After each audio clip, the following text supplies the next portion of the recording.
Yes, that's what it always looks like. I know, I moved it. Oh. Haha. I feel like now we're having tea and biscuits. Very cute. Much adorable. Whenever you're ready. Oh, sure. I'm just eating When a you cookie. stop eating cookie. Almost there. I see.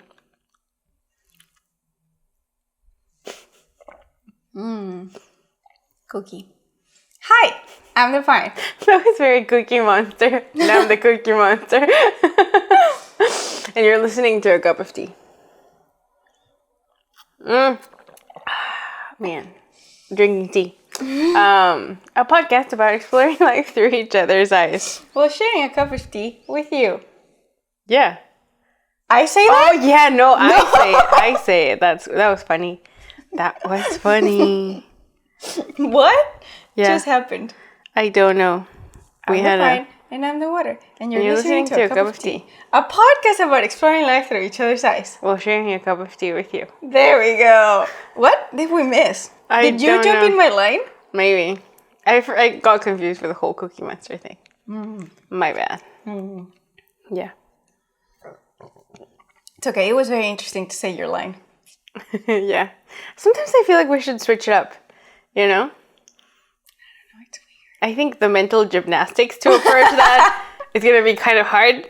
It's like the other day I was talking to, like, I know we're going to tell you what we're drinking. Hang on. But I was talking to somebody, to one of our friends. We were exchanging numbers because we didn't have each other's number. And I said, oh, but because he wanted to text me on WhatsApp.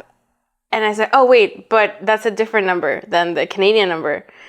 And I had to think, I was like, wait, because I need to think about it in Spanish or something similar to that. And he was like, what are you talking about? What? And I was like, no, seriously. Okay, if I tell you the Canadian number, I say it in English. So, like, I memorize it in English. And sort of translating into Spanish, it sounds very stupid. But it's kind of, I have to think about it. I'm like, okay, 604, yeah, okay. And then I'm like, okay, 604, and then I think about the whole number, you know? Yeah. And so in doing the Mexican number into English is easier because I've done it a lot more times before. Oh, for me it's the other way. I can do my Canadian number, English and Spanish, but I can't do my Mexican number in English. I mean, I can. It's just funny. I have to think about it way more than I do the Canadian one. Yeah. Interesting. So we're drinking. This is how our story starts, kind of.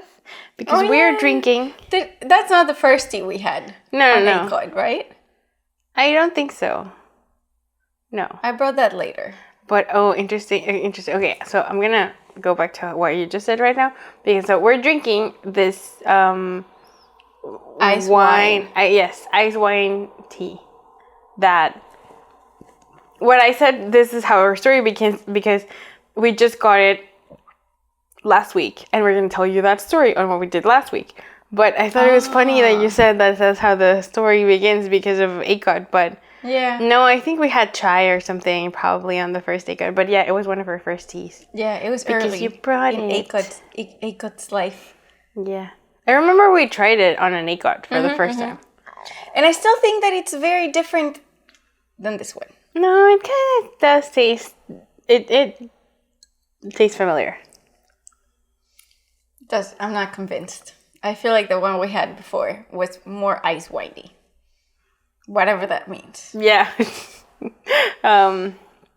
Anyway, so because we got it, the first time you got it was when you came here. I was here on a school trip. Ages ago. In 2019.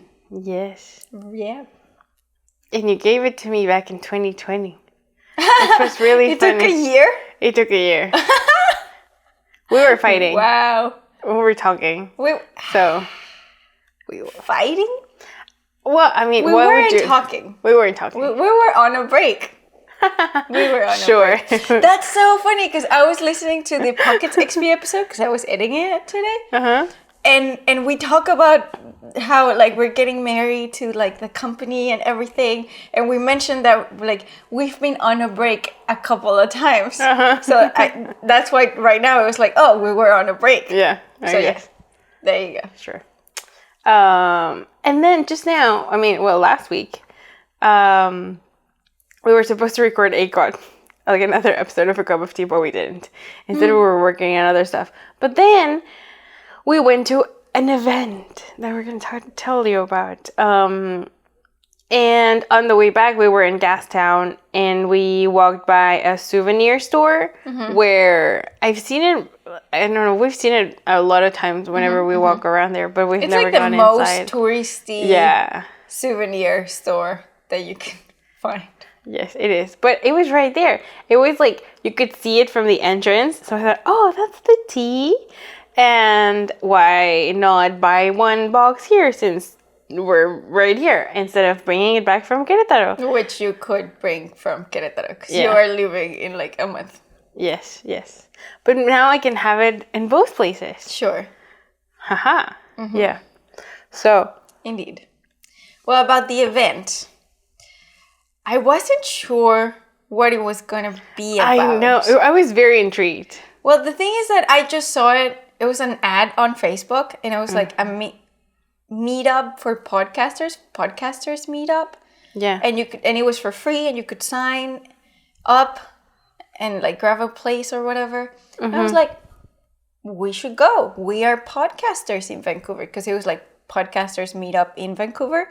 Because I think it's a tour. They're doing a tour. Yeah, it sounded on like that. Different cities, and then there's gonna be, I think, I'm kind of making this up, like some convention, like larger thing, meetup thing, which is the thing that that someone won. I just noticed something. What? We have the pocket set behind us. That's true. I mean, maybe just today. Yeah, it's just fine. as a special. This is what pockets looks like. Yeah. Kind of. Not a huge change, maybe? I don't know. I guess it does look very different. That's so it funny. Looks like pockets. That's so funny. Wow. Really Wow. Well, yeah. Anyway. We're just going with it. Okay. You can watch an actual pocket. We'll link it somewhere. Yeah, it does look different, I guess. But anyway, fun stuff. Anyway. It's like when there is crossover episode. Yeah, exactly. That's funny. Because even, again, in the Pockets XP episode, that's the one that we should tag. Or yours, because that one is in English. But that one's more dramatic. So I don't know. Yeah. But in the Pockets XP episode, we're talking about how doing a pocket, so like you and me speaking Spanish, which is the weirdest thing. Yeah. Exactly.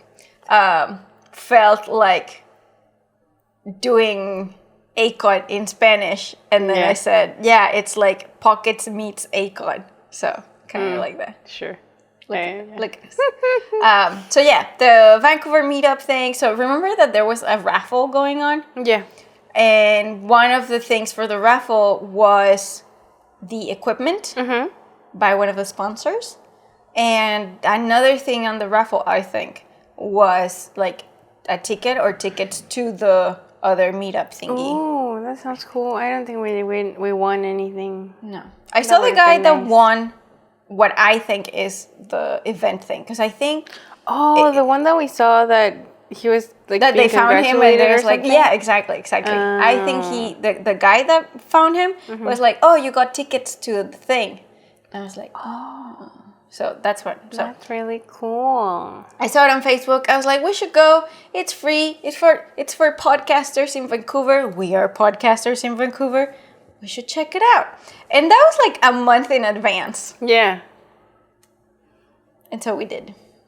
Yeah, so we got there. It was this place I was been to before. Okay, so first, my expectations, again, were very kind of running rampant because I had no idea what this was supposed to be. I kind of, from how you first told me, I thought it was a convention type thing where we would go to, I don't know, like Canada Place or some weird giant ass place with a ton of people and that had Like an expo? booths. Yeah, exactly, like an expo. That would be cool. Maybe that's the actual like main event thing, but that's in the US. So yeah. So then when I even thought about it when I was getting dressed. I was like, why do I wear to this? You know. Anyway, I went very casual. Yeah. So then I got here because we were gonna record and work and stuff. And I asked you, and then you told me that it was in Gastown, and I was like, okay, interesting, sure. That wasn't the original location. Like I got an update saying like, oh, we got so many people that we're moving the event to this other location. Oh wow. They should have gotten a bigger place. They should have gotten a bigger Although I do like this place. Yes, we like it. That's where we went to in St. Patrick's Day. Which was cute. Yes. So we got there, and what kind of struck me was that first, I mean, you come in. It's a pub where the place was. There were probably 30 people. I want to say. And I hadn't realized that it was the same place that we went to in St. Patrick's. Yeah, until we were there. Yeah, until we were there. It's called 6 Acres. And in I don't know, did we tell this story before about St. Patrick's? Where it was think like, we didn't. If we didn't, I can sum it up a little bit. And it was just like, the water really wanted to like go party. I did. Was that St. Patrick's? It was. It totally was St. Patrick's. That's right. And you wanted to go to Blarney Stone. It was full, like, hasta las chanclas. So we couldn't go to the Blarney Stone. But there was this little pub. There was a ton of people. And everywhere had, like, tons and tons of, like, kilometers long-ass lines. Of lines, yeah. But this one was, like, not that big of a line. And it was little and it was cute. And we went there. It's called 6 Acres. And we got truffle fries. And now I'm a fan. I didn't know how much I like truffle fries until 6 Acres. Oh, and I'll go back to the fries later on the story. But wonderful. And I think I also had like a ginger beer, which now it's kind of my drink of choice whenever they have it. And if not, then a cider. And it was cute. And I didn't deliver on my partying. No. Part. I was very tired. I was kind of done. We just had dinner, and then I was like, we should go home. Day. The cider thing. So I didn't know that icing, like putting ice on cider, was a thing until last week when they gave me my cider and had ice. And then the other day at a restaurant, the waiter was like, "Would you like some ice in your cider?" And I was like, "What? Is that not supposed to be a thing? Like because it waters it down?" I mean, I think so. I've never, ever, ever had ice on my cider until that day. And that was very surprising to me. Funny stuff. So 6 Acres. Go ahead. Yes. So it was cute. And we got in, we registered, got our name tags. And then we were both kind of stumped. Because we thought, okay, there's a bunch of people. There's people upstairs. There's people downstairs. How do we go about this? How do we What's talk happening to now? Yes, exactly. And so we were like, okay, we're going to get a drink and we're going to eat something and then we're going to approach people. Yes, that was our excuse. And I think you said that the mission was to talk to at least one person. One person was the bare minimum. Is that sad? And I think it's kind of relatable, actually. Yeah. But the interesting thing that I kept thinking about later was that if I had gone to that thing by myself, I feel like I would have been a lot more outgoing or proactive. What? Yes. And why wouldn't you be if I'm there? I don't know. I guess it's because it just feels safer to just stay with you. And then I feel like I don't really need to go out and talk to other people. So it's kind of like a trap that I fall into. Yes. Interesting. I know. Interesting. I don't know that I feel the same way. I don't know that being alone would make me more proactive about it. Like maybe I would just like have to, But we had to anyway. So I don't feel like, I don't know that there would be a difference in my case. I feel like maybe I would have the same hesitation and end up doing it the same way that we did. I don't know. Maybe I would have to see and go to a thing without you. But yeah, it was super busy. Most of the people were upstairs. Yeah. I think the people outside were mostly not event related. Yeah, no. And we kept seeing like, oh, there's this person just came in and they look like they're alone, and then they would talk to someone, and then upstairs was just insane. Oh yeah, it was packed. I feel like one of the things that to me made it difficult to approach people, especially upstairs, was that it was loud. And mostly that it was loud, because I feel like if the event or if the thing, because I even said to you, oh, we could go outside, because there were some people going outside. We could go outside, and I feel like that would be easier to talk to people. If you're talking to someone like at a club or at a bar where the music's really loud, then it's kind of awkward, kind of like you have to yell at a person that you're trying to meet. Yeah. And it's kind of like... And between the loud music and the loud talking, you can't hear anything. You can't really have a conversation. And so, yeah, we kind of gave up. We found a table, sitting, looking out, which was kind of cute. I feel like very watching people for a moment. Yeah. And we saw this guy who I said, he looks like he has... what was it? Like an outdoorsy adventure podcast. And yeah, we saw people come in. There was this one woman that I really wanted to talk to because I had met her before, but then I didn't. I was like, see, I shouldn't have chickened out there. And we were very curious because there was a couple of older ladies sitting beside us. And we were very curious about that, but we ended up not actually talking to them either. Yeah, I was very curious about them because they were on the event. They had their name tags and everything. And I was like, what is their podcast about? I know. I really wanted to know. And something quite interesting that I think we saw in general was that everybody was older than us. Yeah. Maybe one or two people were our age, but... everybody else, but like, yeah, maybe. That's a big maybe. Maybe, yeah. Everybody else was older. I was totally not expecting that. 40s, 50s. I guess it kind of makes sense in a way. Well, okay. So I feel like if we're talking about like people that have been on the radio industry or in the media industry, it's like some of them already in their careers could transition into podcasting or have podcasting as a hobby. But in the entrepreneurial aspect of podcasting, I thought it was going to be a lot of younger people. I know. That was something that I was also expecting. And No. The only other young people that we found were, I guess, this group of 3 friends that are starting their own podcast.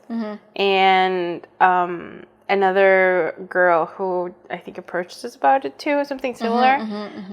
But yeah, everybody else was at least 30. And that and upwards. So that was interesting. So yeah, after eating and drinking a little, we were bracing ourselves for impact.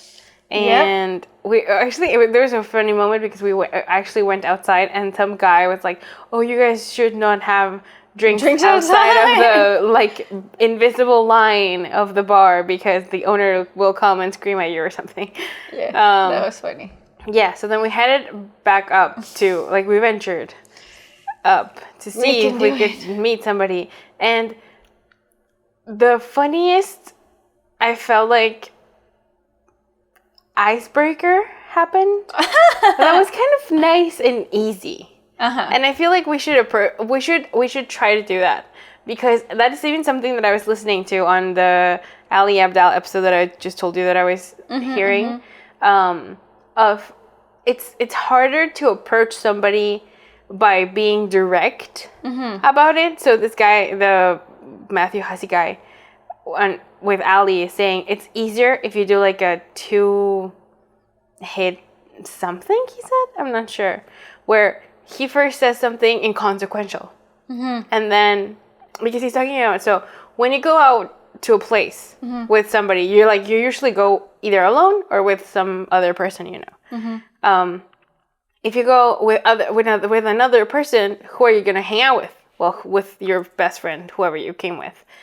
But if there's somebody who, when you come into the restaurant, says, "Oh, I like your jacket," then that makes that person your third best, or like your second best friend, or like the next person in line closest to you.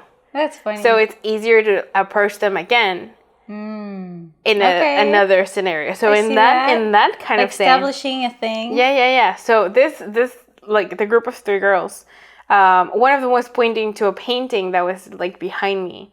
So I turned and I was like, "Oh, what's that?"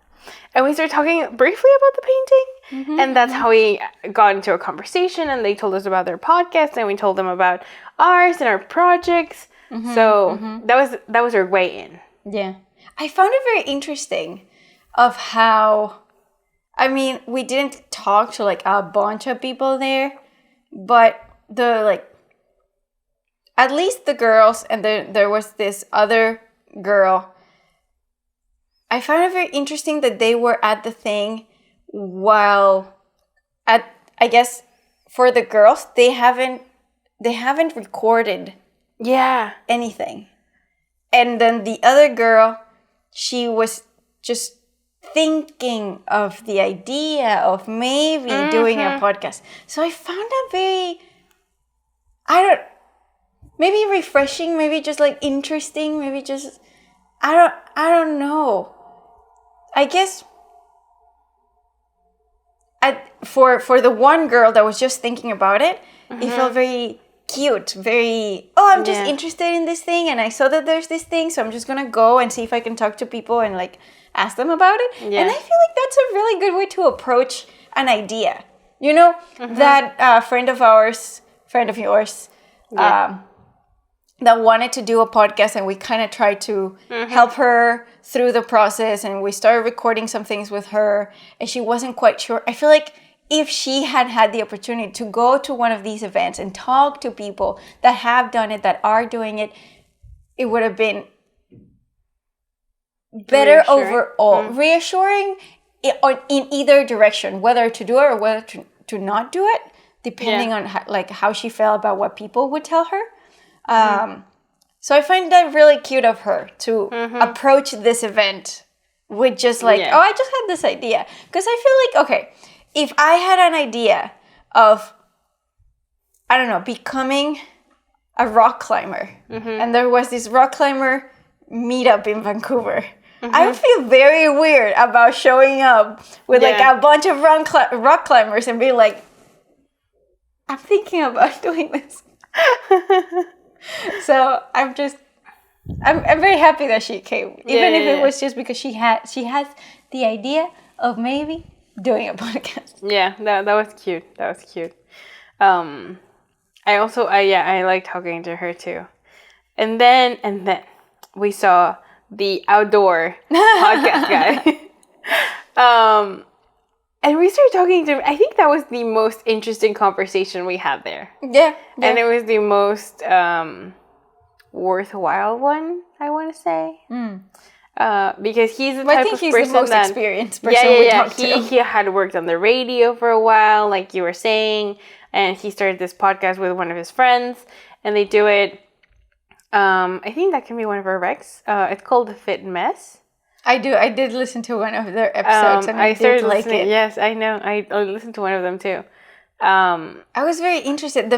So I asked him, because that was the thing, kind of when we ever approached someone, and it was like, "Oh, so what do you do? Like, what's your podcast?" And then he started talking. The way he presented it, which got me like immediately interested. He said that it was about like men and mental health, like the mental health of men, and I was like, yes, tell me more, because I feel like it's something that's not very talked about or not, especially like I want to hear it from a man's point of view, because even if we talk a lot about stuff and I tend to talk about a lot of mental health things, I was like, wow, tell me more. That was cool. Yes, it was cool. And so that was a really cool conversation, and it ended up being we had a little bit of a bonding moment, because he also had that sort of anxiety of, how do I talk to people, because he was there alone, and how do I approach people, and the awkwardness, and the, how do you start mingling. And I had this moment of sort of questioning whether the mingling aspect was, and I think I told you about it, of, I feel like in Mexico we're not used to that idea of mingling at a party. Like, I don't think that's the thing that people do as a concept. I don't know that exists. I think you can take a lap. Oh yeah, and that makes perfect sense. But to, I don't know, randomly, like the word, the frame of mind of mingling, I feel like doesn't quite exist. Maybe at a weird networking event. Yeah, exactly. I can see it. But if you think of like a social event, like a birthday party or a wedding or something, I guess you just talk to everybody, but not necessarily in a very casual way. Yeah. And mingling seems very targeted, like I don't know if purposeful, but just kind of like you have to direct. Go mingle. A mission. Exactly. So I don't know. I just thought of it as an interesting concept. So that was our Wednesday.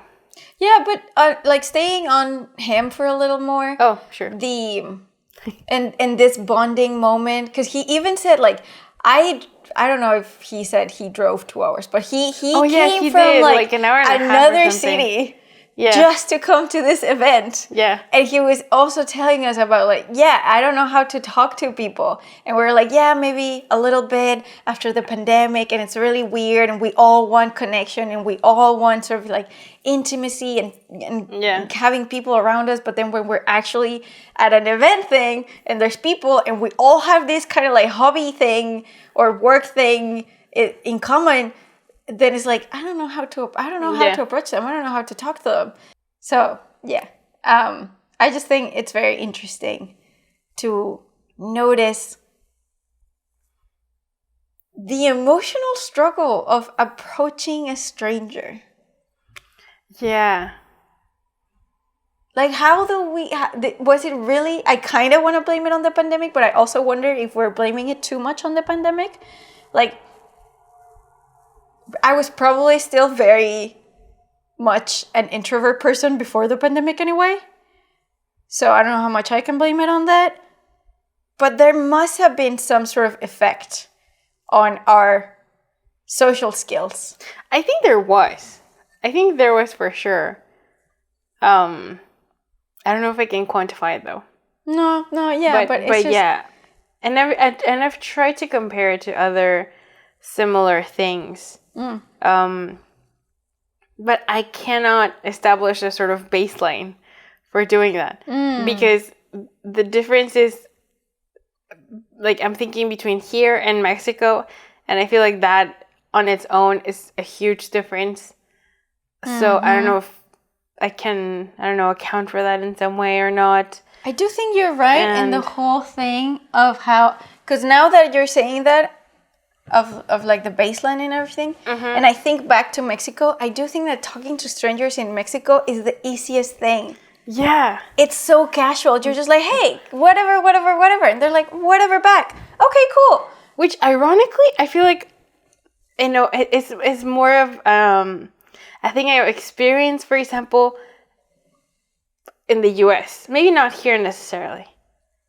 But I feel because I don't know, it just stayed in my brain forever that randomly, moments of randomly talking to people on airports, or I think I told that story on another episode of A Got Off, when I was, 12 or 11 at Disney World, and this kid, I was walking to the hotel restaurant, and the kid just said hi to me, and I was like, why is a random person saying hi to me? And and your mom said it's a thing. So see, that's kind of why I'm I don't know.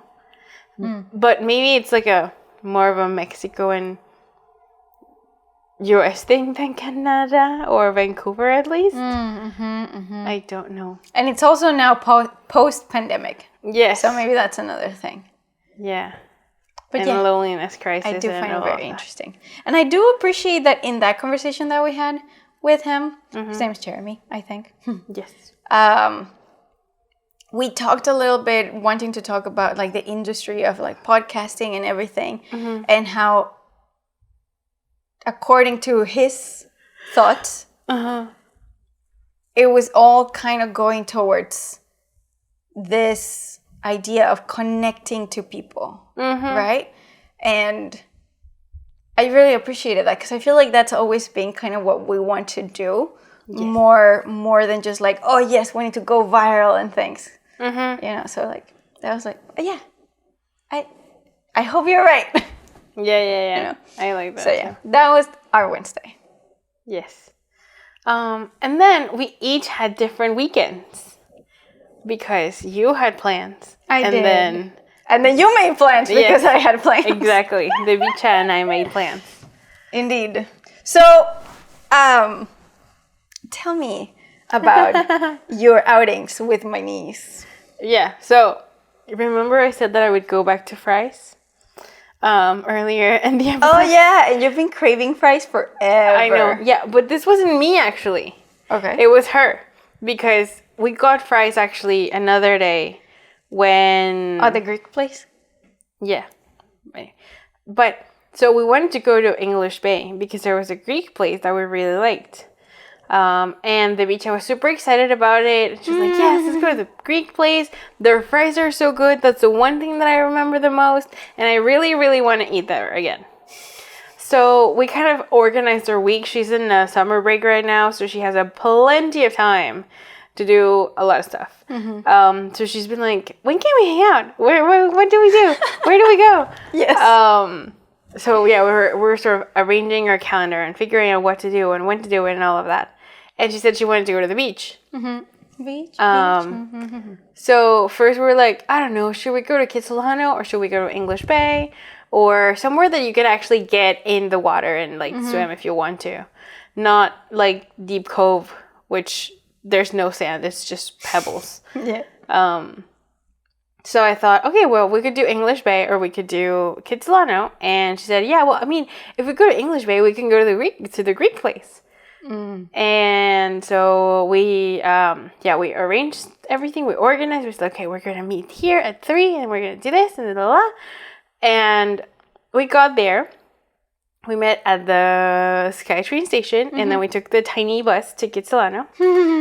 And it was actually kind of cool because I got there, I don't know, 5 or 10 minutes after she got there. And she was waiting at the line for the bus, which is a teeny tiny ass bus. Like, if anybody from TransLink listens to this episode ever, I don't know what the chances are. I think they're very small.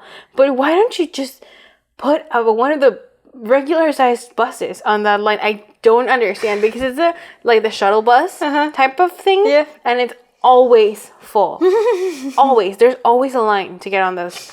But anyway, so we hopped on the bus, and this group of 6 teenager type teenager type kids, we're trying to all get in, but those drivers of that specific bus are anal about the number of people they get on the buses. Because if you take one of those shuttle small buses anywhere else, I feel like, or that I've gotten like by the school that I used to get on, they don't really care. Like, they can let people stand and it's fine. But here they're like, no, I can only have 21 people on the bus. And those are the seats? Yeah. Like, they can only have sitting people? Yeah, you cannot go standing. So there's this one guy who was left without a seat. Aww. And the friends were like, come on, just come over here. And there was this woman with with a baby. And the baby was like on another seat, but she could have been holding him. Hold the baby, yeah. Yeah, so she actually held the baby. She moved to the side. She made one space, and the guy was like, no, you have to get out of the bus. But because of the baby? Yeah, because he was like, there are no seats available. You have to get off the bus. And he was like, no, but there's one now. I mean, before she moved, he counted them. He was like, no, there's no space. You can't go standing. You have to get out. And that actually, I don't know how long it was, but it felt like forever. between him like, no, but can I stay? Because there's like a space. And he was like, no, I really cannot take you. Oh. And I was actually taking the bus driver's side because I was like, dude, don't be an asshole. Just get the next bus. It comes in like 5 or 10 minutes. Like, it's not that big of a deal. So in the end, they kicked him out of the bus. Oh. And 2 other friends of his got out. And the funniest thing was that when we actually got to the beach, he was already there. Like, he and the other 2 guys beat the friends that remained on the bus. I don't know how that happened. Wow. I know. We were like, oh, they got here first. Look at that. Superpowers. Yes. And it was kind of like 3. And the beach has said, no, but it's like kind of too sunny right now. Why don't we just have lunch first and then we go to the beach and whatever. So we started walking towards the restaurant, and it, like, as a side note, the place looks so different from when we went, because we went back in like February, January, when it was snowing and winter and cold. There was no soul in sight and super cold, and it just looks like an entirely different place with people in it. It's crazy. So we started walking down the street, and I was kind of laughing to myself, remembering that the first time I was very sure of where we were going, and we walked way too far. So this time it's like, I will know when we've arrived. Okay. So we walk and we see like a bunch of places and so many people eating outside. Cute. Yes, very cute, very cute. And then I remember there's this laundry, the laundry place with like the wedding dress. Yeah. And so it's like, oh, we should be here. Like, it should be right here. And the beach is like, no, isn't there over there? And it's like, no, I'm pretty sure it's right here. So we looked it up on the map, and it was right there. But it wasn't there anymore. And we were like, what? No. Yeah, so it turns out that they, I guess, closed it. And the exact same place, like the same, because they had a cute sort of, I don't know if they have I guess they have a name, but a window that you can pull up, like a garage door type of thing. I think it's a garage door. Same thing, but with windows. And now I guess it's an Indian place because it's called Bombay something, which appeared to be closed too. So I don't know what's happening there. But we were so sad. Like, we came all this way. We could have gone to Kids. Right, we came here for the fries and the cute guy. There was a cute guy, but yeah. Yeah, you hadn't mentioned that, but yeah, there was a cute guy last time. And we couldn't get our Greek stuff. It was so sad. So what did you have? So we ended up, like, after, she was so undecided. Like, she was, I don't know, whatever you want, it's fine. Yeah, that sounds like her. And I was like, I mean, there's tacos, we can get another Greek place, there's pizza, there's, I don't know, a bunch of stuff. What do you want? Sushi? It's like, no, sushi and, I don't know, tacos and, I don't know. She said no to sushi? Yeah, that doesn't sound like her. Sushi.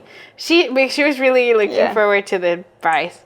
I said, there's another Greek place. They kind of look like they have fries. I don't know, we could check it out. And then we saw this seafood restaurant by the corner. It's called Papi's, and it was really good. It was nice. I really liked it. She had a poke bowl, and I had pasta with shrimp and chorizo. Oh, wow. Which was an interesting combination. But it was so good. It was amazing. Interesting. And some cider. No fries? No fries. You didn't have fries? No, we didn't.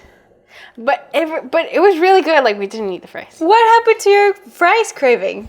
I had already solved that because we went to White Spot sometime before. You did. So it was really good. And then there was this funny moment where, again, I thought of the whole approaching strangers kind of situation, because we were sitting, I'm going to spill this. Please don't. We were sitting at the very, very end of the terrace that they had in a corner. And right beside us was this man on a table who looked, to me, he looked like the type of tourist that you can find on like Cozumel, Cancun, Cabo sort of resort. You know, bright red because he's been tanning, quote unquote, tanning in the sun with a hat, sunglasses, and very, very relaxed but still businessy. You know, he was on the phone talking to some people, I guess. And there was a moment where he turned around, he was like looking at us and then kept looking at his beers or whatever. And again, he looked back at us and was like, where are you guys from? And we started talking. And it was like that thing of like just randomly talking to strangers, which feels like a very, again, I guess American thing to do. A very American touristy thing that you can expect from somebody at the beach. And he told us that he was from Montreal, and so that's why he was more outgoing than another Vancouver person. And he felt that Vancouver was very British, which was like interesting. What? Interesting. I mean, sure, British Columbia, but in the I guess coldness of people. Wow. She's like, I guess it kind of makes sense. I don't know. I'm very intrigued now. And because he was saying that how, I mean, if you go to Montreal, you can party anywhere. There's like people are outside. It's not like here that businesses close at 9 and there's nothing else for you to do afterwards if you want to go out. I mean, when we lived in Quebec City, like everything closed super early. I mean, yeah, but he means actual Montreal, not Montreal. Just Quebec City, I can see that happening. We never lived there, so. Yeah, and the beach had told him that, oh yeah, I lived in Quebec City, and she's like, oh, parlez-vous français? And she was like, no, that's why I'm here. So it was kind of cute, and then he was like, well, you guys have a nice day, lovely talking to you, whatever. Cute. Yeah, and then we went to the beach. We actually got in the water, which we were both laughing so hard at because we were like, yeah, she would not get in. Me? Yeah. No. But it was not that bad. I swear. People keep saying that to me. No, like it actually felt warmish. Not Mexico level warmish. No, never. But I was not like we were there for a while, like at least 30 minutes, and we were not freezing at all. It was very chill. We were like, oh yeah, we can stay here forever. It's really nice. We're just chatting, kind of swimming a little. Well, I think a trip to Lynn Canyon is approaching us. Yes. So. That water is cold AF. So see, if you already did Lynn Canyon, you can totally do English Bay.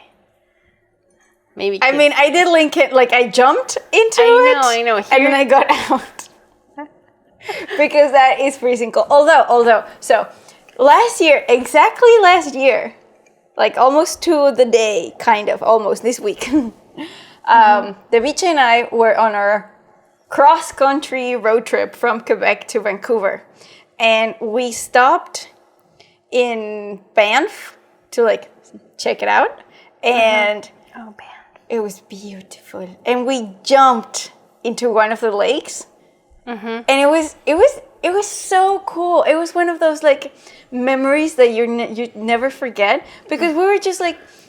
We were just walking and looking at everything. What's the name of those things that people call it now after the Inside Out movie? Core memory? Core memories? Yeah. Maybe. And it was just like, oh yeah, whatever. Everything was so beautiful. We love Banff.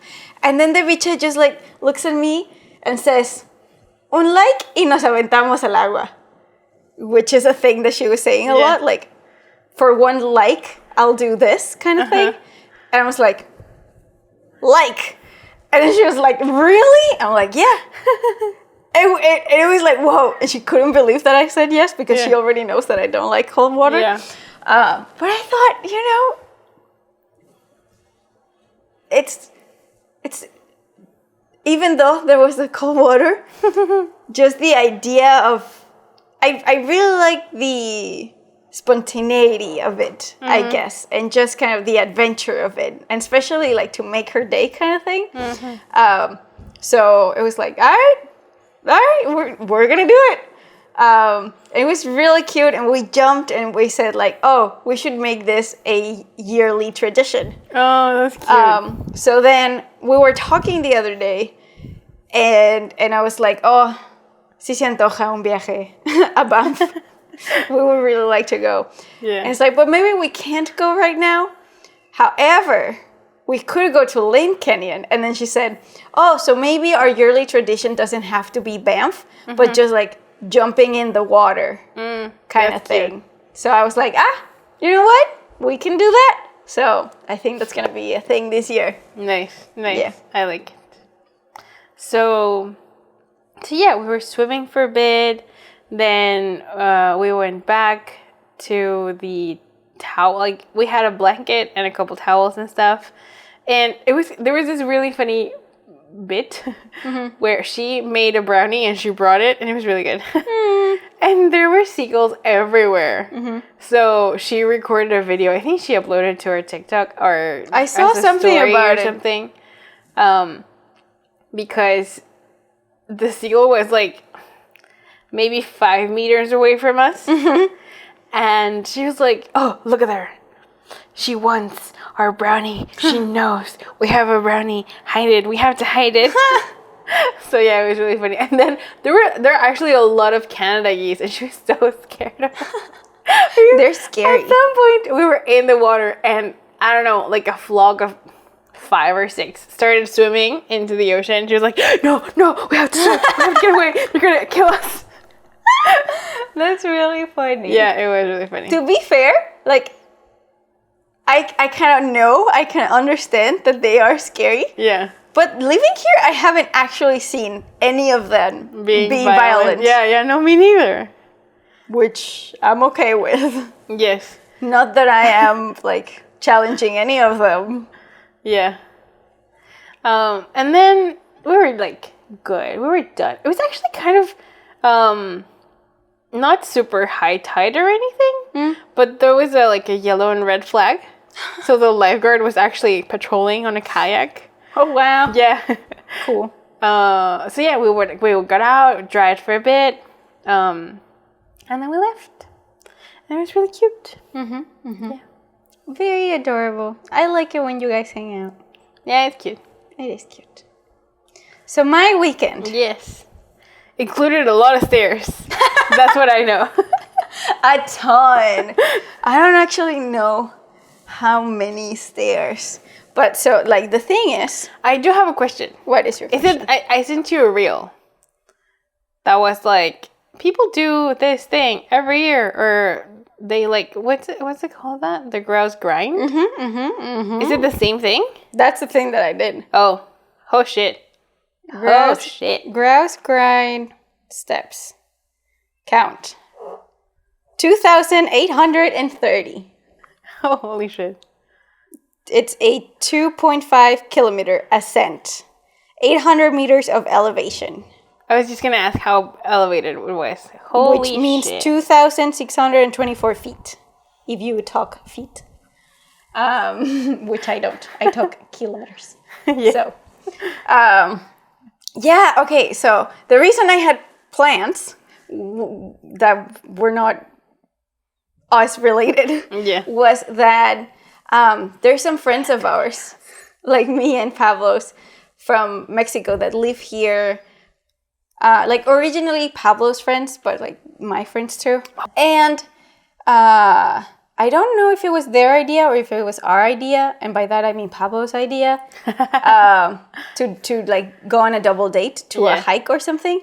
And I thought that they suggested to do Grouse Mountain. When we were there, I found out that it was Pablo who suggested Grouse Mountain, and then he regretted it immediately. Yeah, because we were like, I think every now and then. The funniest thing is that I don't want to hurt the tater tot Pablo, but he's the least sporty person I know. Well, he's doing better. He's working on it, but it's hilarious. No. He has a thing. He says something. I want to remember this correctly, but I don't know. He says he's deceivably, like, sneakily athletic, and he is. He's sneakily like, you wouldn't think that he is, but like, for example, there was this time that his school organized, like, they got some people to be like, oh, do you guys want to go to the park and like play football or something? And he went, and he does pretty good. He's like, you wouldn't think that he's athletic. Sneakily athletic. I think that's how he says it, and he is. And when we were there, So he was doing this thing where like we were all walking and then he would get ahead of us. Because also, he is like twice my size. And that means, and he's also like twice the size of all of us. Like out of the four of us, the three of us, like the other couple and me, we're around the same size. Yeah, you're like the same height. That's funny. We're the same height. And Pablo is like way taller than all of us. So he's zancadas. He towers over everybody. he just goes. Yeah. And so he like left us behind for a little bit, or he would leave us behind for a little bit, and then we would catch up to him. Yeah. He would leave us, catch up, leave us, catch up, and that's how he was doing it.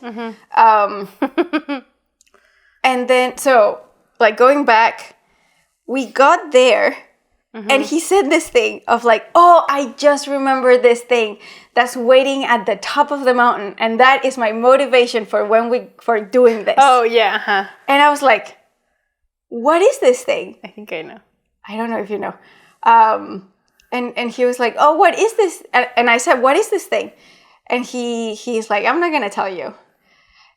Anyway, we like take a train and then take a bus and then take another bus. And then that takes us to the mountain. And we're there. And we all have like a bunch of waters because both Pablo and Danny, who is our friend from Querétaro, they had done this before when they came to VFS for a summer. They had done the Grouse Mountain before. And it took them, I think, like around 3 hours or something. And they had like one bottle of water for 3 guys. Which was not the best thing. So this time, we came very prepared. Yeah, I saw somebody saying that, like, her tip was, make sure that you have at least half your water by half of it. Like, don't drink half of your water before you reach half the mountain or something. Okay, interesting. Okay. So we get there, we're prepared, we're gonna start, we're gonna go. And Pablo mentions that every quarter of the way, there's like a sign. There's a sign like, oh, you're 1/4 of the way. And so we're going, we're doing it. The first quarter, when you get to the first quarter, there's an actual, like besides the 1/4 sign, there's an actual sign that says like, you've made it to the first quarter. Congratulations. This was the easy part. And I was like, what? I could not believe that they said that because to me, the first quarter was the worst. Well, I guess maybe that's why they say it. Maybe. If it's a joke. I get it. But, okay, so in my experience, I will tell you this. The first quarter is the worst. And I kind of think that is because I guess it's the first time that you're kind of going in the elevation and your body's trying to get used to it. And I don't know, it's the start. The start is always the hardest part. So the first quarter was the hardest, I feel like. And throughout the whole thing, there was a lot of jokes of how our steps were way more difficult than Pablo's. So like we were actually doing a harder job than he going up the steps that he was. And then we would find some like really tall thing and Pablo would have to like go up it and we're like, yeah, that's what it feels like, the whole thing. So there was a lot of like tall and short jokes along the way, which was really funny. We made it to, and like along the way between the quarter signs, there's this tiny little signs that it's like 1 out of 40. And then a little further, it's like 2 out of 40, 3 out of 40. And we got to the 10 out of 40. And I was like, oh, we made it to the first quarter. But there was no sign of first quarter. So I was like, I guess this is the first quarter. And Pablo was like, I don't think so because there's no sign. And I know that there's a sign. And I was like, damn it. So I don't know how that works. After the 10:40, we got to the 1/4, but it was like at the 12:40 or 13:40 or something. So I don't know how people do their math in a mountain. So we kept going. And the first quarter, and also probably this is why it was the hardest, we did it without stopping. After the first quarter, we're like, maybe we can rest in between quarters, you know. And that made it way easier.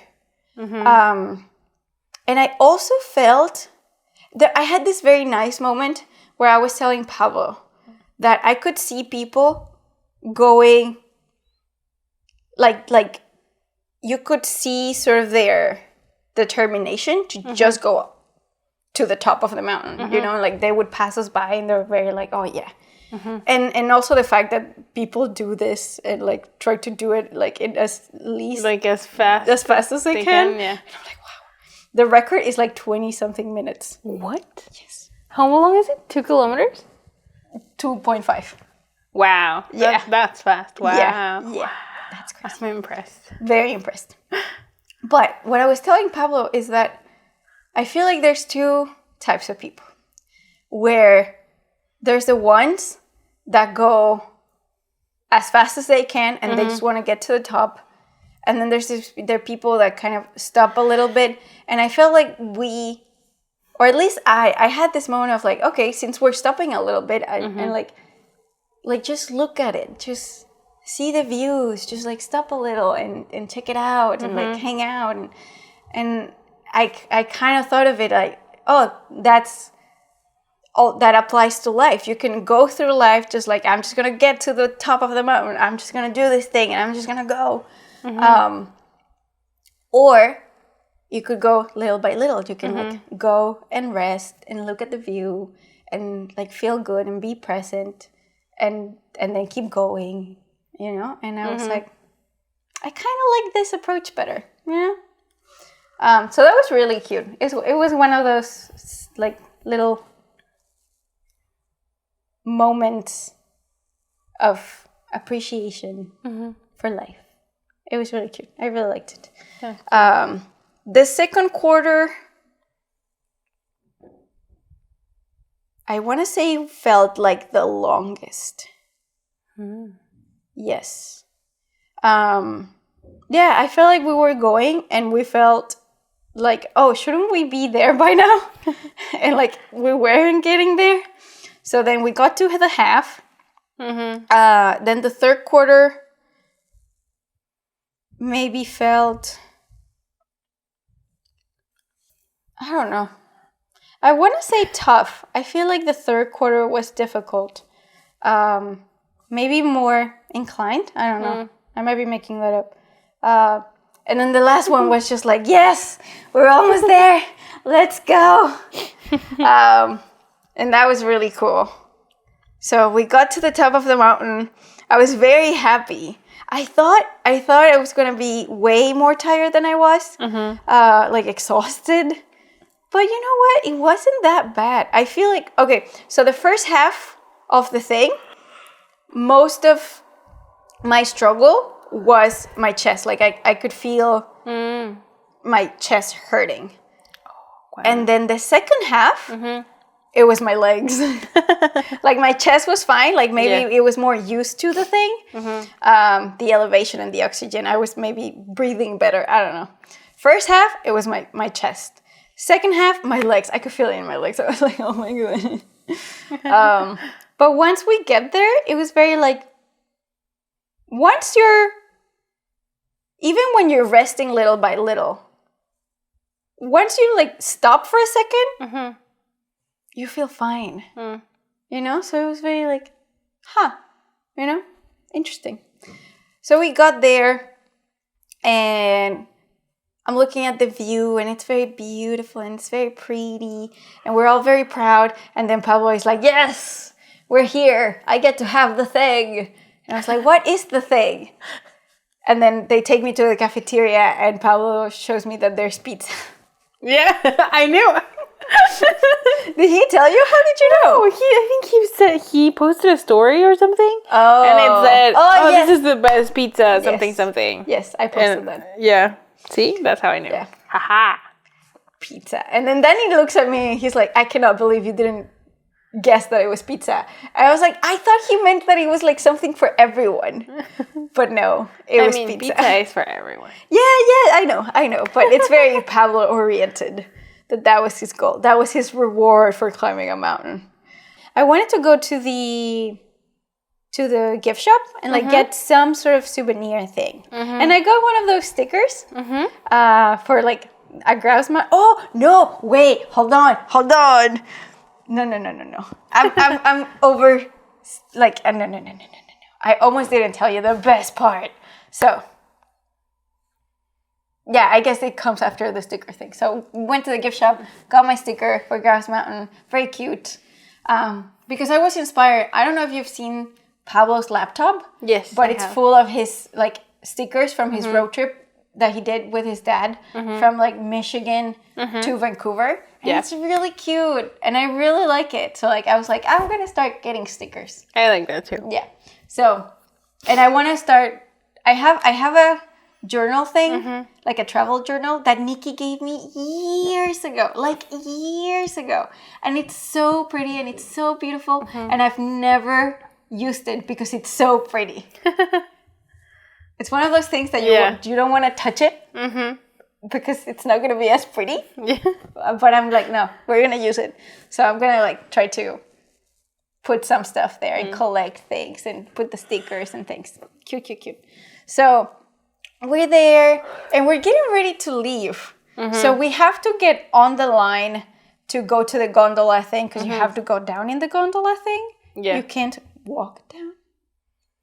I don't know what that's about. I guess there are too many people going up for somebody to go down. Even when you're going up, after the sign that says congratulations, this was the easy part. Yeah. It also says like, if you keep going up, there's no going down. Okay. Like if you want to go down now. And I thought that was very intriguing. So anyway, we're at the top. We're on the line. It's very now or never. Yes, I know. And there is paw prints on the ground, like bear paw prints. And there's supposed to be a habitat of bears up there. Oh. That we kind of knew was there, but we thought that you had to pay for it. And we were looking, because he met Danny's girlfriend, was very excited about seeing the bears. So we're kind of trying to Google how much it costs or how do you do it or like what's the deal with it. And it said something that there were some like ranger talks. But we couldn't figure out if there was like a schedule or if it cost or anything. So we were just kind of like, I guess, I don't know, maybe we'll have to come back.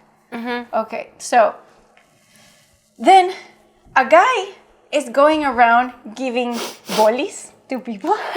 Nice. How do I say that in English? Like icicles? I guess. Like ice. It's like a tube of ice cream. It's not ice cream. It's ice. It's flavored ice. Yeah. Or I guess it can be ice cream sometimes, but it's basically a tube that you've like cut the ends of. So it's. Well, you cut it on one side. I mean, to pack it, you heat up the ends of it, and that's how. And you cut one of those ends open to eat it, lick it or something. Yeah, exactly. So he was going around giving those, which was very nice of him. I appreciate that. And then he was almost gone, and I was like, "Hey, can we ask you a question?" He's like, "Yeah, sure, whatever." And I was like, "What? Do you know if it costs to go see the bears?" And he's like, "Well, you're up here." And we're like, "Okay, so we can just like go and see them?" He's like, "Yeah, you can just walk right over there." And I was like, "Oh my God." And at this point, Danny and Pablo are in some sort of like giant Connect 4 game thing while Hime and I are on the line. And the moment he says that's really fun. The moment he says like, "Oh yeah, you can just walk right there," him and I looked at each other and we're like, "Oh yeah, we're going." And we like ran out of the line and went to get the boys and we're like, "Get up. And the boys are like, "What the fuck, what's happening? Oh my goodness, we're playing." And we're like, "We're gonna go see the bears, let's go." And so we take them and we go. And while you're following the paw prints, there is this show. What is it? Like Highlander? No, like Outlander? No. Highlander Games. Something along the lines of that. Highland Games? Something like that. Yeah. But there's this guy on top of like huge ass pole of wood. Yeah, I guess. Log. And he's like doing tricks and standing on his head and thing, and he's talking to the people down. And at some point, it was really funny. He did something, and then we thought that he was gonna fall, but he's connected to a zipline thing, so then he just like goes, and it's really fun. And I was like, I could do that. And we keep walking, and we get to the bear sanctuary, and it's just like a couple of bears, Grinder and Kula, and they're both males, and they're not related, and they're like 22 years old, and they were like orphans or something. They were picked up from like different places, and they've lived there their whole life, and they're so cute. And we're very happy. And we could not believe that we almost didn't go. It was just like, what? But we were very happy, and there was a guy that was like, you can ask me any questions about the bears. And it reminded me of my time at the preserve, and I was like, I miss this so much. And then there was a bird show. With like an eagle and an owl. The owl was very sassy. I saw that. And a hawk and a falcon. They were very cool. It sounds really cool. I guess they're like a separate company from Grouse Mountain because they have like their own thing, I think, in Granville Island. And they go to like events and things and stuff. Oh, wow. So that was really cool. And it made me want to work with them. And then we went back to the gondola, and we went down the mountain, and yeah, that was the trip. That was the Grouse Mountain grind. And apparently there's like different routes. And so there's the grind, which I guess is the most difficult one. Yeah. But you can take, there's another one called like CBMB, MCB, I don't know. It's like 4 letters. I don't know what the letters are. I think there's an M and a B and a C somewhere. I don't know. And then there's another one, I think, that's like the easiest. But of course, the boys were like, let's do the grind. And I think last time they didn't do the grind. They did the like lettery one. But now we did the grind, and it was really cool. Cool. And I told Pablo, maybe we could do this once a year too. That'd be fun. I was like, that'd be cool. That'd be cool. Yeah. So yeah, that was my mountain story. That was cute. I feel like there's something, I don't know if you already told me, but like when we were talking,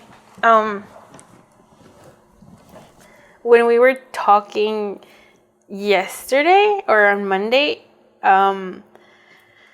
over lunch, you said something about, oh yeah, I was gonna tell you this. I don't know what that was. But I feel like I have something that I'm forgetting about the story. I don't know what it is. About your story or my story? Yeah, about my story. I don't know. I don't know if it'll come back. I don't know either. But I was trying to remember as I was listening to you. But yeah. Oh well. That's fine. So that was a weekend. Yeah. I think it was a very cool weekend. Me too. I'm trying to really embrace the outdoorsy life. And I'm very excited about it. And I am so excited that I bought a paddleboard. And I am so excited, people. You don't know it. You don't understand. You're tearing me apart, Lisa. I don't know if anyone's going to get that reference, but if you do, leave it in the comments. Pablo will be very happy. Do you know where that reference is from? No. Okay, let's see if someone in the comments knows where that reference is from. I'm intrigued. Yeah. I don't know if we've talked about this in recent episodes, or we can talk about this later, where it's that exercise that I think I got from Ali, actually, of what your ideal week looks like. And I kind of did that, and I'm very close. I'm very close to that? Almost, I'm like right there. I mean, I did an ideal week that I can actually have. I didn't do an ideal week. Like a platonic ideal week. No, I did an ideal week that includes my part-time job, that includes the things that I'm capable of doing right now. And I kind of look at it every week, and I'm like, I'm doing it. And a lot of it is like being in touch with people, reaching out to friends, of course, part-time job, doing this and filming ACOT and doing pockets and doing all those things. And the newest addition, I feel, is trying to do outdoorsy stuff or getting to know our city or going places and being adventurous. So I feel like I'm doing that, and that has given me a really sense of fulfillment. So I'm like really happy where I'm at right now, and I'm very excited about my paddleboard. That sounds really cute. Yeah. And in a funny way, like, I mean, I know we've established the doppelgangerness. Doppelgangerness, yes. But I've actually kind of felt that way over the last couple of weeks too. Mm-hmm. Yeah. And I kind of, I'm trying to set up myself to be as consistent as possible. Mm-hmm. Especially because I know that I'll be traveling back to Mexico in 3 Every weeks. other month, she's just gone. Come on. I mean, hopefully, yeah. And I actually, as a parenthesis, I caught myself thinking about this the other day because you said that to somebody. Mm-hmm. You're like, oh yeah, she's leaving me every month. And I said, oh yeah, but it's a fluke. And the moment I said it, I was like, shut up, don't say that. No. It's not a fluke. Like, that's the goal. Yeah. To come and go and travel as often as possible. And so, yeah, I'm like, my goal is to go back to Mexico in 3 weeks and still have maybe I won't go out every weekend to like some outdoorsy thing like here, but maybe I'll go out and see a different friend every weekend, which I'll see some people that I couldn't see last time. I'm very excited because one of my friends is getting married, so that's going to be a fun weekend. So yeah, I'm trying to have the same consistency of getting work done, working out, doing some entertaining thing that I like, reading a little bit, kind of like the stuff that I'm doing now, but keeping doing it there. I know it's going to be hard because it's not the same dynamic where I'm alone and I can do whatever I want with my time. This one has to be more of like, hanging out with my dad and doing stuff with my grandma, like helping her out when she asks for my help and stuff like that. But yeah, I'm really happy with how the summer's going, with my time distribution, with how I feel like and we were just talking about, I don't want to get ahead of myself because we're going to record this for Pockets, but part of the revisiting the Pocket 6B thing, well, like what you were saying before, was how we used to think of our work before, and now I feel like like what you were saying to me before we started recording, of kind of we're on a roll and we're getting things done, and so I feel very productive too, in a way. And this is, I guess, a whole other cup of tea of, I've been thinking a lot about productivity, and that sounded kind of funny, productivity, and the sort of American approach and the French or Italian one, like more laissez-faire, more, and I'm trying to find a balance between those two things. So yeah, it's been a good summer. It's being nice so far. I feel like cool. Thanks to being here, I have a new appreciation for summer. Yeah. That I didn't have in Mexico. And I think it has to do with the fact that there, at least in our city, in Querétaro, our seasons are very kind of blended together. Yeah. They kind of almost feel the same all year, except for, like, yes, the summer is a little hotter, the winter is a little colder. There's a time in the middle when there's floods and rain. Yeah. And that's pretty much it. There's no real feeling of like, I don't know. I really like the contrast here of like winter and summer. I also think there's a huge thing with, and I keep thinking of Phineas and Ferb with the long days of summer and whatever. I know that's not the lyric, but the long day of summer thing is such a weird, I love it, thing. But yeah, I know, I love it too. I love that it's like 9 at night but Yeah. they're The still sun is fully out, and I noticed that in one of the shows that I like to watch, and I think I wrecked it before, called Valeria. There's on some episode they're talking, and one of them says, "Oh, but it's only 9, and it is like sun is fully out," and I was like, "Huh, yes, I like that. I know what that feels like." And I feel like even I don't know, like I'm just appreciating it now, even if to me it was kind of funny." Interesting. And I remember telling my dad this one time when I guess we were approaching the summer solstice equinox. Solstice. Summer is solstice.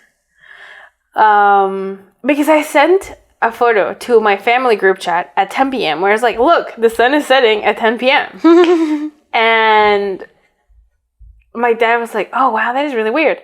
And I said, I know, right? And we're going to go because it was that day of, not midsummer, but it was like the last day of school. No, or something similar to that. And we were going to the lake to swim to watch the sunrise at 2:30 in the morning. Yeah. Wow. I know. So that I didn't fully appreciate it. I do now. Mm-hmm. So I'm enjoying it. Cute. Yes. Nice. Yes. Very well. What's your rec? I was thinking about this before coming. And it's this YouTuber that I like. And I kind of I found her YouTube suggested her to me one time. And I started watching her videos. And I told you about her for a different reason. And then I started watching her videos again. Her name's Caroline Winkler, I think is her last name. I don't know. I mean, you're going to see it here. So, if I spelled it wrong or something, yeah. And she's an interior decorator who does vlogs about interior decorating, but also about her. So, vlogging and interior decorating and design tips. Mm-hmm. And I was laughing so hard. I don't know if I actually sent you this video, but she has one on bachelor apartments and tips for men on how to decorate their houses so that they don't look disgusting, basically. I laughed so hard. So hard. That sounds cute. So she's really funny. She has good tips that can work for anybody, not just bachelors. And so yeah, she's my rec. Cute. My rec is the Chris Hemsworth Limitless series on Disney Plus. Pablo is obsessed. He is obsessed. It's really funny. I still haven't watched it. Maybe I can. It's really Maybe good. I'll watch the first episode. So the thing is basically Chris Hemsworth trying to be the healthiest he can be and prolonging his life as much as he can. And so in each episode, there's this thing that some expert is helping him understand and work on, his strength, his mental state, his stress things, and it's really cool. So of course he does some extreme version of it. Yeah. Because one, that's the show, and two, it's Chris Hemsworth. Yeah. But then at the end of each episode, they say Chris plans to incorporate this aspect of health that we worked on this episode by doing these things on a regular basis. Mm-hmm. And those are very simple things. And it's very nice. And so Pablo and I have adopted a couple of them, including that cold dunking that we kind of do it once a week. We've done it twice. Yeah. And also the shower thing where you shower with hot water or whatever, and then you open it and you turn it all the way to the cold water. And we stay there for 30 or 60 seconds. And fasting is another one where it's we haven't quite fasted. I used to fast 2 days a week when I lived in the preserve. Mm-hmm. And I thought it was cool. I thought it was very interesting. Mm. And Pablo wants to try it. We haven't done full 24 hours of fasting, but we try to break the fast as late as we can when we can. So in the weekends mostly. Intermittent fasting? Intermittent fasting. Basically. A little, but we're very bad at not having dinner. And we both finish our days at 9 or something. So then we have dinner very late. Mm-hmm. So more than not having dinner, we just try to break the fast like at noon or something.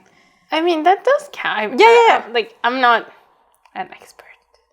But I do know, like, you can do 10 or 12 or 16 hours. So it's like... Yeah. It's just, we're trying to find little ways in which to incorporate these things. Yeah. And it's been really fun. And I've really liked how much Pablo has embraced it. And then he was really liking the whole thing and trying to like be healthier and stuff. And then the last episode hit him. Oh, really? The last episode is insane. Oh. And you should watch it because I'm very curious because I think it would be very cool to get inspiration from that for one of our projects that we already have going on. But I will leave you with that. And I'm more intrigued now. Because he recommended it to me directly. He was like, "Have you watched this? You have to watch it." That's how obsessed he is. Yeah. So yeah, if you haven't watched it, it's amazing. We love it. It was really cool. All right. There you go. Nice, Rick. I like that. Mm-hmm. Okay, well, we'll see you next week for another cup of tea. Bye. Cool. Thanks for sharing a cup of tea with us. To watch more episodes of A Cup of Tea, click the link on the right. If you want to watch Pockets in the Universe, go to the playlist on the left.